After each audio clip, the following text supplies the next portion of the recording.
we're going over sum and difference identities today. These identities aren't used that often for doing identity proofs. However, these are identities, and I'll show you some particular identity problems of these.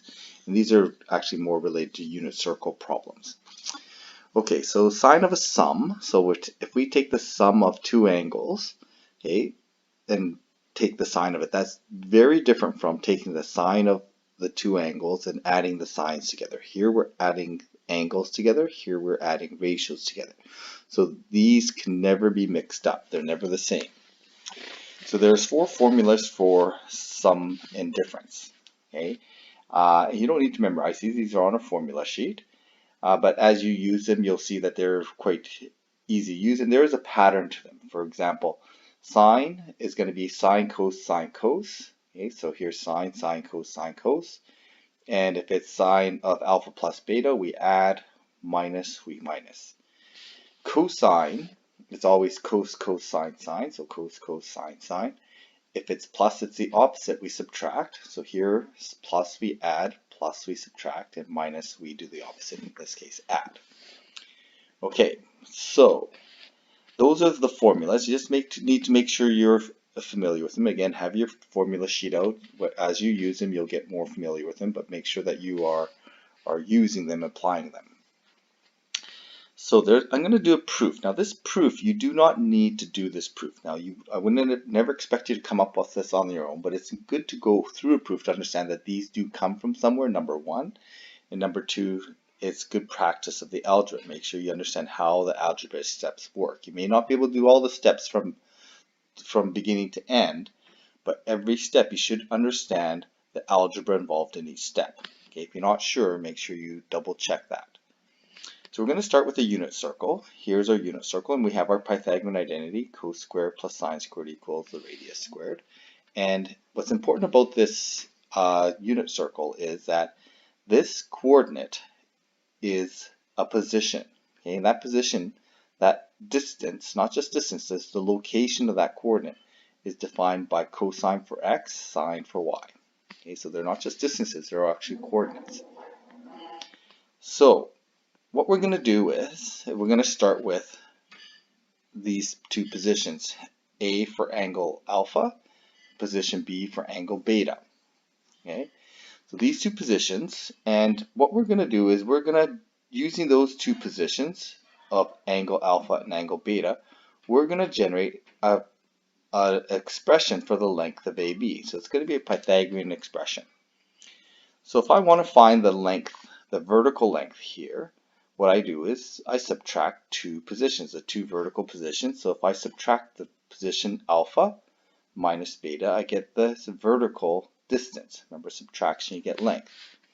And the same can be applied here. If I want to find out the length of this blue line here, I take the x position of alpha and the x position of beta, and I subtract those. Okay? If you want to keep it positive, you would do beta minus alpha.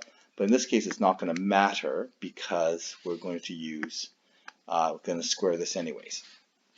Okay, so just to be clear, that point is going to be cosine to the right, sine up, because it's that coordinate there. That position B is going to be cosine to the right, sine up, to get that position B here, and that would be that coordinate there. So putting that into Pythagoras, then we get AB squared is equal to the length, the vertical length squared plus the horizontal length squared. Okay, so that's just where we're going to start. We're going to do the same thing though, but in this case we're going to now rotate those 2 points down. So imagine rotating A and B.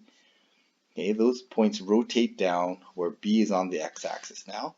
And if we do that, this angle in between is a difference angle between alpha and beta. Okay. Now position D now changed. Position E is actually known. So we know position E is fairly clearly. Position E is just going to be 1 to the right, 0. It's right on the x-axis, right? On the unit circle, 1 over, 0 up.